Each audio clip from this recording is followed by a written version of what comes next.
Assalamualaikum warahmatullahi wabarakatuh. Izin memperkenalkan diri, saya Aisyah Graini, kelas 12 IPA, nomor absen 01.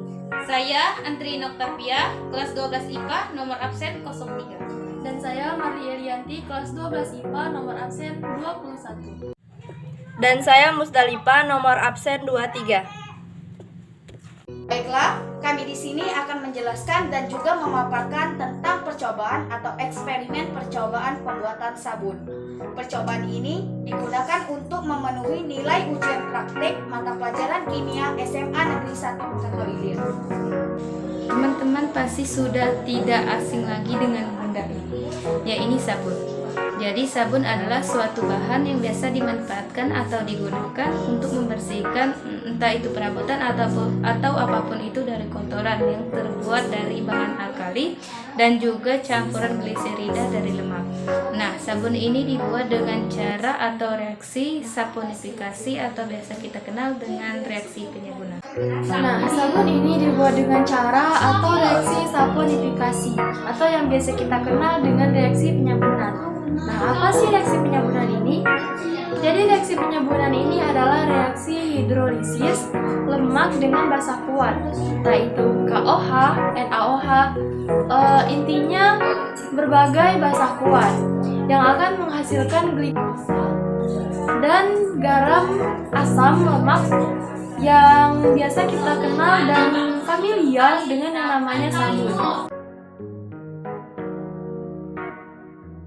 Di sini sabun dibedakan menjadi dua, yaitu ada sabun keras dan juga sabun lunak.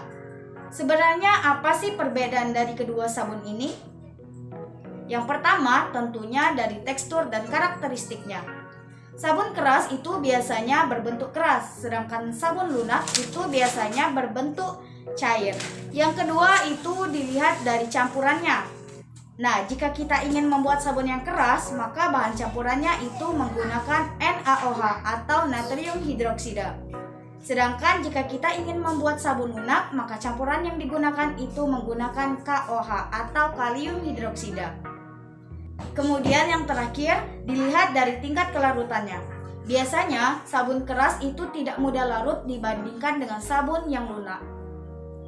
Nah, pada percobaan kali ini, di sini kami akan membuat sabun keras dengan menggunakan campuran NaOH. Mari kita lihat bagaimana proses pembuatannya.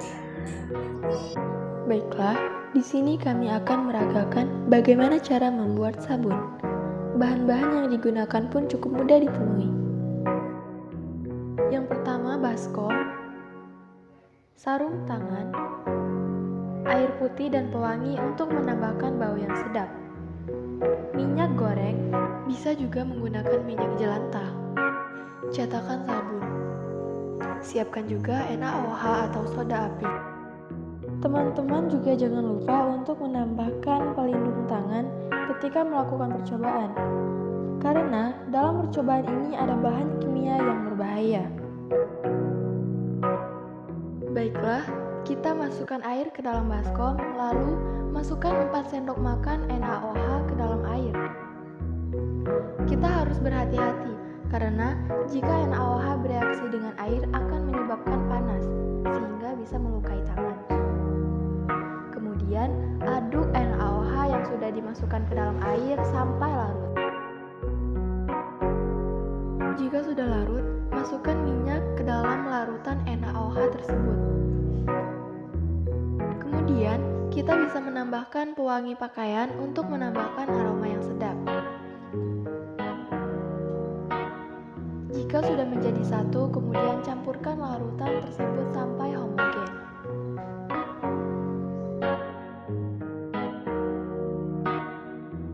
Larutan ini akan terasa panas karena reaksi NaOH dengan air. Jadi untuk mengatasi hal tersebut, kita bisa menyiapkan baskom besar berisi air dingin, kemudian memasukkan baskom kecil yang berisi larutan tadi di atasnya.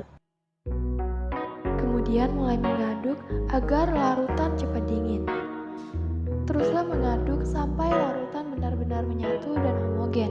Tujuan dari penambahan NaOH ini adalah untuk mempercepat terjadinya proses penyabunan, di mana NaOH merupakan basa yang dapat hidrolisis lemak sehingga terbentuknya gliserol dan sabun, di mana pada proses hidrolisis lemak akan terurai menjadi asam lemak dan gliserol. Jika sudah homogen, langkah selanjutnya adalah memasukkan larutan ini ke dalam cetakan. Siapkan cetakan yang telah disediakan. Kemudian, masukkan larutan NaOH tadi ke dalam cetakan satu persatu.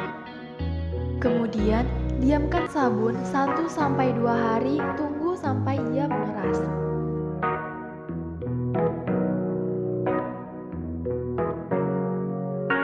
Akhirnya, kami melihat keadaan sabun yang sudah kami buat. Ternyata sabun itu telah mengeras dan sudah bisa dikeluarkan dari cetakannya. Sabun ini sudah mulai mengeras sejak 1 hari 1 malam. Kekerasan dari sabun ini dipengaruhi oleh soda api atau NaOH yang dipakai. Jika terlalu banyak, sabun akan menjadi keras, dalam arti berbahaya bagi kulit karena bersifat terlalu basah atau alkali, sehingga kulit menjadi hitam.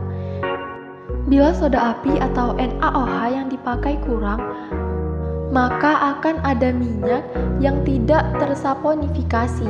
Artinya, sabun mengandung minyak sehingga busanya dihasilkan tidak ada.